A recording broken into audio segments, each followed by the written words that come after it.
ने पराए। घर की लड़ाइयाँ कितनी भी हो, लेकिन ये भी सच है कि किसी पर कोई आपत्ति हो तो अपना ही परिवार साथ देता है। भैया, मेरे पीछे पुलिस लगी है, प्लीज मुझे बचा लो। रवि और राज दो भाई, लेकिन दोनों में कभी नहीं पटी। अरे क्या हुआ छोटे, क्या कर दिया तूने? अरे कुछ नहीं भैया, मेरा दोस्त है ना राजू, वो मुझे लेकर बैंक गया था। मुझे नहीं पता भैया कि वो वहाँ बैंक लूटने जा रहा है। मैं उसके साथ बैंक में घुसते ही सीसीटीवी कैमरे में दिख गया हूँ। अब पुलिस मुझे ढूंढ रही है भैया, मुझे बचा लो। राज कुछ सोचता है, फिर कहता है, ओके, तुम यहीं रुको, मेरा एक दोस्त पुलिस में है, मैं बात करता हूँ। तभी वहां रवि की बीवी राज की बीवी के साथ आ जाती है। तुम लोगों के घर जब तक पुलिस का आना जाना है, बच्चों को यहीं छोड़ दो, उन पर असर ठीक नहीं पड़ेगा। तभी वहां पुलिस आ जाती है। चलो चलो, कौन है रवि, थाने चलो। मैंने कुछ नहीं किया, मुझे कुछ नहीं पता।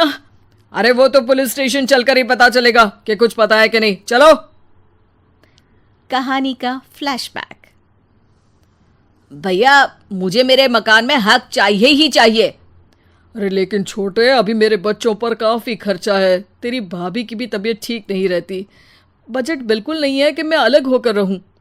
देख लो भैया, 1 महीना है तुम्हारे पास, जल्दी से घर खाली कर दो।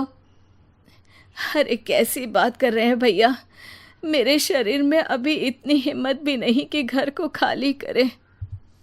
तो क्यों अपना पोषण बेचा भाभी? अरे तुम तो जानती हो, पिताजी की बीमारी के कारण उन्हें हमारी जरूरत थी, कैसे आते पैसे।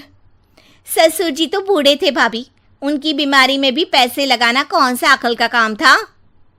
तो क्या पिताजी को मैं मरने के लिए छोड़ देता?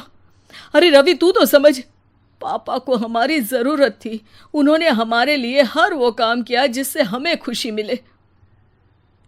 बैक टू रवि, जो जेल में बैठा है। ये मैंने क्या कर दिया था? मैं ना पिता का हुआ ना ही भैया का। मेरे साथ जो हो रहा है ठीक ही हो रहा है। तभी वहां पुलिस वाला आता है। रवि, तुमसे कोई मिलने आया है। भाभी, आप यहाँ क्यों आई? पुलिस स्टेशन है ये भाभी। भैया, आपकी जगह मेरा भाई होता तो क्या मैं नहीं आती? अच्छा, ये खाना ले लीजिए, खा लीजिएगा। आपके भैया लगे हैं वकीलों और पुलिस वालों से बात करने में, डरने की कोई बात नहीं। जब आपने गुनाह किया ही नहीं तो सज़ा भी नहीं मिलेगी। रवि भाभी को देखकर रोने लगता है। घर में साक्षी चुपचाप बैठी होती है कि तभी सोनम कहती है, अरे साक्षी, क्या हुआ, परेशान क्यों हो रही हो? भाभी, अभी अभी पुलिस स्टेशन से खबर आई है, इन्हें बड़े जेल में शिफ्ट किया जा रहा है। मैं क्या करूंगी भाभी? रो मत, हम अच्छे से अच्छा वकील करेंगे। लेकिन उसमें तो बड़े पैसे लगेंगे दीदी, हम इतना पैसा कहाँ से लाएंगे? अरे क्यों, ये मकान है ना, और मेरे कुछ गहने भी हैं। साक्षी की आंखों में पानी आ जाता है। पर दीदी, ये तो आप और भैया की मेहनत की कमाई है। पापा के बाद भी तो हम लोगों का सब खत्म हो गया था। पापा को तो बचा नहीं पाए, लेकिन भैया को ज़रूर बचा लेंगे, और भगवान चाहेंगे ना तो दोनों भाई मिलकर इससे भी बड़ा मकान खड़ा कर लेंगे। साक्षी। थोड़ी देर में राज वहां आता है। सोनम सही कह रही है साक्षी, पैसों की कमी के कारण किसी भी बेगुनाह को सजा नहीं मिलती।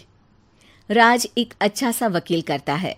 सोनम और साक्षी बचाए पैसे और अपने गहनों को बेचकर रवि का केस लड़ते हैं और जल्द ही रवि जेल से बाहर आ जाता है। रवि राज को गले लगाकर कहता है, भैया मुझे माफ़ कर दो, मुझे साक्षी ने सब कुछ बताया है। भैया, आपने मुझ पर विश्वास किया, मेरे लिए दिन रात मेहनत की, भाभी ने अपने गहने तक बेच दिए। भैया, आपने तो पापा के लिए भी पैसे नहीं देखे, लेकिन मैं बहुत ही सेल्फिश निकला। भैया, एक आखिरी बार मुझे माफ़ कर दो, मैं शर्मिंदा हूँ। अरे भाई, अपने तो अपने ही होते हैं, पापा ने हमारे लिए क्या नहीं किया ये तुम्हें बताने की ज़रूरत नहीं है मुझे। और फिर तू तो मेरा भाई है, पैसे से बढ़कर रिश्ते होते हैं भाई।